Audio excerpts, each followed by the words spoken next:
নির্বাচনী সভার সম্মানিত সভাপতি, উপস্থিত প্রাণ সকল কৃতি সন্তান, সকল নেতৃবৃন্দ, ঢাকাবাসী যারা এখানে এসেছেন, যারা আসতে পারেননি, সবাইকে আমার সালাম জানাচ্ছি।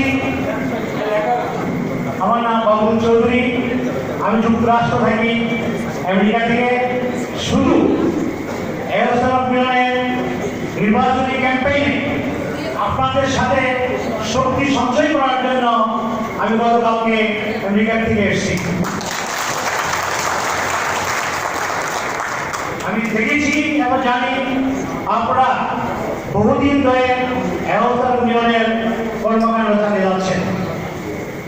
আমি দেখে আর যুক্তরাষ্ট্রে থাকতে পারিনি, আমি এসেছি আপনাদের সাথে হাতে হাত মিলিয়ে, তাদের কাঁধ মিলিয়ে কিভাবে আগামী নির্বাচনে মিলনকে, ধানের শীষকে সর্বোচ্চ ভোটে বিজয়ী করে যায়।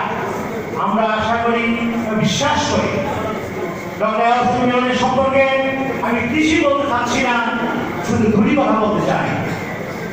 আজকে আপনারা যারা একটা অডিয়েন্সে আছেন, তাদেরকে যদি বলা হয় আগামীকালকে আপনাদেরকে আমেরিকা এমবাসি ভিসা দেবে, আমার বিশ্বাস 90% লোক বলবেন আমি আমেরিকা যেতে চাই।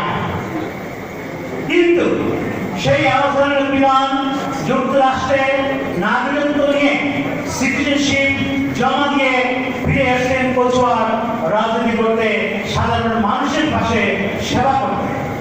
কোনো দরকার ছিল না মিলনের কচুয়া আসার জন্য। যুক্তরাষ্ট্রে যারা থাকেন তারা নিজে নিজেই স্বাবলম্বী হতে পারেন, নিজকে অর্থনৈতিকভাবে বিভিন্নভাবে স্বাবলম্বী করতে পারেন। সেই মিলন কেন যুক্তরাষ্ট্র থেকে কচুয়া চলে এসছেন?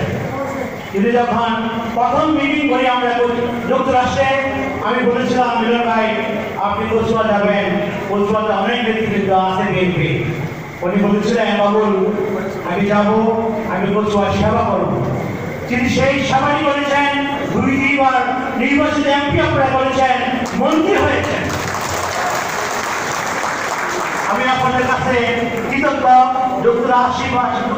আমি যুক্তরাষ্ট্রের পক্ষ থেকে আমি আপনাদের ধন্যবাদ জ্ঞাপন করছি। কিন্তু আমি একটু কথা বলব, গত 2টি নির্বাচন আর এইবারের নির্বাচন এক নির্বাচন নয়। যেটি তাদের জিয়া লন্ডন থেকে বলেছিলেন এই নির্বাচন সহজ নির্বাচন নয়।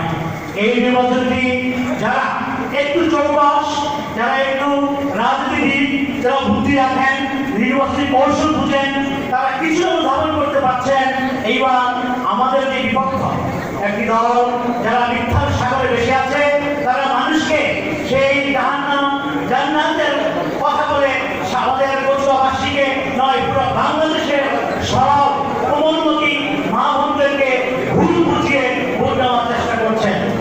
আপনারা সেই জায়গা থেকে যদি আমরা এখনো আমরা সজাগ না হই, আমরা যদি এখনো সেই বুঝতে না পারি, তাহলে 12 তারিখে রেজাল্ট ফসল ঘরে আনা অনেক কষ্ট হবে। তারা হাঁটি হাঁটি পা পা করে কচুয়াতে প্রত্যেকটি ঘরে ঘরে তারা ভোট চাচ্ছে। কিন্তু আমাদের বিএনপিরা আছেন, আমরা শুধু বিভিন্ন জায়গায় মিছিল মিটিং করে যাচ্ছি, অবশ্যই কোথাও করে যাচ্ছি। আমি বিশ্বাস করি আমার এক বক্তা বলে গেছেন এখানে আগামী 1 সপ্তাহ নয়, আগামী 3 দিন শুক্র শনি পর্যন্ত যে যেখানে আছেন, যার যেখানে সম্ভব, আমরা এক একজন যদি 50 টাকা ভোট ব্যবসা করতে পারি, হিসাব করবেন আজ আপনারা এখানে আছেন, আপনারা 5,000 ভোট ব্যবসা করতে পারবেন। সেই 5,000 ভোট 50,000 ভোট হবে মিলন ভাইয়ের সর্বোচ্চ ভোট। আমি যুক্তরাষ্ট্রে বলেছিলাম বৃহত্তর কুমিল্লা যতগুলো এমপি নির্বাচন করবেন, আমরা সবাইকে শ্রদ্ধা করি, সবাইকে সম্মান করি। আমরা মিলনকে সর্বোচ্চ ভোট দিয়ে বিজয়ী করে প্রথম সংবাদটি আমরা তাদের জিয়াকে দিতে চাই। তাদের জিয়া যেন বলতে পারেন মিলনকে আমরা যেবার শিক্ষামন্ত্রী বলে বলেছিলাম, খালেদা জিয়া যখন শিক্ষামন্ত্রী করেছিলেন, খালেদা জিয়া একটি কথা বলে থাকেন মিলন বাংলাদেশের নগরভুক্ত শিক্ষা প্রতিষ্ঠান করেছিলেন। এইবার মিলন কচুয়ার সন্ত্রাস মুক্ত, মাদক মুক্ত বিশ্বাস করি। আমি আমার বক্তব্য দীর্ঘায়িত না করে আমাদের ধর্মপতির কাছ থেকে সবার কাছ থেকে আমার বক্তব্য শুনবো। আমি আগামীকাল থেকে প্রচুর রাজপথে থাকবো আপনাদের সাথে। ইনশাআল্লাহ আমাকে আপনারা পাবেন। আমরা সবাই ব্যবসায়ী ভাইকে সর্বোচ্চ ভোট দিয়ে নির্বাচন করবো।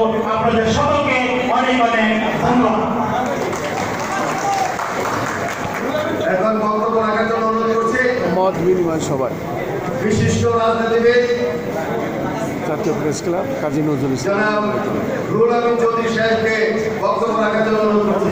রুহুল আমিন চৌধুরীকে বক্তব্য রাখার জন্য